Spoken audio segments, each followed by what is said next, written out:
Hey guys, welcome back. So today I'm going to be sharing my hair journey with you guys. It has been a long Yo, look at the body. Look at it how it's bouncing. Okay, Miss K. long journey. Okay, Miss K. Thank you. Very nice. As a child, I just remember hair being such an important part of our routine. My mom would re-braid my hair religiously every 2 weeks. I remember her doing hair treatments. I still can smell the mayonnaise and egg treatments that she used to use. But at the time, my hair was very fine, like really juicy ringlets, and it grew very long since my hair was in braids all the time. And it was these habits that sort of got me into doing hair and wanting to do hair.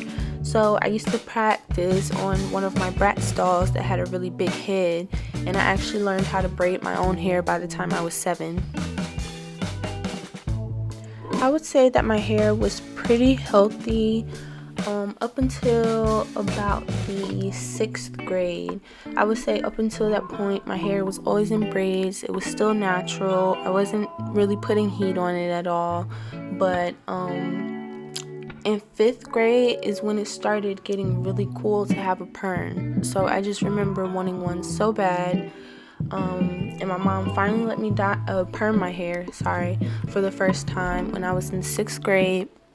And I actually loved it. I love straight hair. I did all sorts of buns, bangs, styles, and I really liked it. But in 7th grade, I got a haircut at the Dominican hair salon, and she cut the middle of my hair so short. So then it was just this really awkward bob cut, and I really wanted to dye my hair, but my mom wouldn't let me at the time. When I was a freshman in high school, it was the first time that my mom let me dye my hair. So of course I did a DIY. I bleached my own hair. It was so patchy. It was so bad. And I just remember how dry and brittle my hair was after. I did all sorts of protein treatments and conditioning treatments to try to, get it to come back to life. But at that point, I had a perm, and I also had bleached my hair at least twice. So it wasn't doing good at all. So this was probably really the turning point in my hair journey. I started watching a lot more YouTube videos. Natural hair was really big in the 2012-2013 time frame. So I started seeing what other people's hair looked like, curly hair looked like when it was healthy. And I know that like in the back of my head, my hair would grow out, the perm would grow out faster. So I just remember seeing the little curls in the back and thinking it could be so pretty if I let my hair grow out. So it did take a while for me to grow up the courage. I had a little time span when I went crazy with the dyes. I had red, pink, orange, you name it. But after that phase, I never wanted to dye my hair again. I honestly fought with my hair for a long time. It just wasn't coming out in styles like I wanted it to. It was slowly breaking off, and I realized that I was going to have to big chop. And it was scary at first, but I watched a lot of videos. I watched other people's journeys, so I got the courage. The first time that I cut my hair, I was scared to cut all of the damaged parts off, all of the color off. So I ended up having like blonde tips a little bit, but then I officially cut my hair and big chopped on January 25th of 2014. And it was actually really funny because I didn't say anything to anyone. I just came out of my room one day with no hair, and I just remember my dad was just completely shell-shocked. My stepmom was like a deer in headlights. He spit his drink out. No one knew what to say to me, but I didn't care. it was a little while that I was super insecure about it. I feel like people always make comments on it, you know, just, you know, how people are. But I knew that I wanted my hair to be healthy. So for the long-term results, I just went ahead and jumped in with both feet. It was during this time that I started to really like enjoy doing my hair again. After I cut it and it was healthy, it was so much more manageable. The texture was just so much more pretty. I really enjoyed doing my hair back then because I felt like I was learning so much. I would stay on YouTube from sunup to sundown, and I felt like there was just always something to learn about my hair, and I loved it. But I was also a product junkie, and I was more focused on what I could put on my hair rather than habits, which I now know is not the approach that you should take. So like I said before, like my hair was getting really healthy. I was really enjoying my curl pattern, and this still makes me mad to this day, but my team ended up getting into a fight with another basketball team, and a girl pulled one of my really big, like chunky braids out. So I was literally missing an entire patch of my hair, and I honestly just didn't know what to do. So I tried to wear it as if it was intentional, and I liked it sometimes. I ended up dyeing my hair because it was just growing in weird. I didn't really know what to do with it, but it took like a year for my patch to grow in.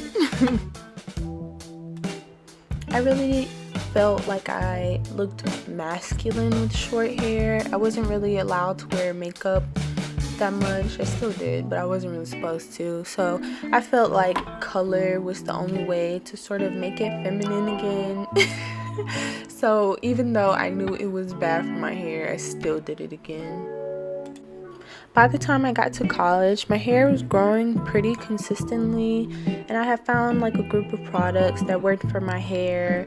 I really focused on just keeping it moisturized, keeping it protected, and it was growing pretty steadily. And then I would say my sophomore year of college, I really started to learn more cute protective hairstyles. I would wear lots of braids and things that would hurt my head, and I think I finally got to that point where my hair was out of the awkward length phase and I could start doing styles with my own hair. I added braiding hair. I still tried to be super creative just so I never got tired of it. And you know, there were so many options, so it was like I was just always trying something new, looking things up on Pinterest to get inspiration. Even though my journey had been pretty consistent up to this point, I started having other challenges that made me realize that, you know, the health of my hair was it was something that I should look at like holistically as a part of my health. And at this time, I think the watering the dorms was hard, so that was making my hair come out differently than it normally would. Whenever I didn't trim it enough, I would notice I wouldn't get the definition that I liked. And then also I ended up getting to a point where my hair, it was starting to behave differently, and I was getting a different texture almost because my hair was getting heavier, and I just didn't know what to do with it. I definitely started incorporating more braided styles. I tried sew-ins. I tried wigs a few times, and I never really liked it. Just not my preference. But I really would avoid having my hair out because I just felt like I couldn't get it to do what I wanted anymore. And I felt like that probably until I started to study abroad in Italy. And in the end of 2018, beginning of 2019 is when I really started focusing in on vitamins, habits, and avoiding breakage and making sure my ends were healthy. So I think this really took my growth journey to the next level, and I started to retain a lot more length very quickly. It probably took up until towards the end of 2019 to when I actually started feeling like my hair was long. Even though everybody used to say it to me, it felt like it was a slow process, and I felt like I didn't really appreciate my results, which made the process seem longer. I didn't really focus on milestones or measuring or anything. I just knew I wanted my hair long, and I wanted it long now. All in all, it has been a very long journey, but it's definitely helped me to appreciate the process, enjoying every little step. I've learned a lot about natural hair care, natural products, things that come from the earth, and I'm trying to get back to a place where I love my hair for what it is. At every point, it's easy to get caught up in the negative and feeling like it's not doing what you want it to, but I will definitely be coming back, starting a series and helping you guys with some tips. I really enjoy learning about it, and I just want to share the knowledge with you all. So definitely make sure you leave any questions, any suggestions for hair videos that you would like to see, any products you would like me to test. Definitely leave it down below. But thank you guys for watching, and be sure to come back for next week's video. I'm going to be sharing my current hair care routine.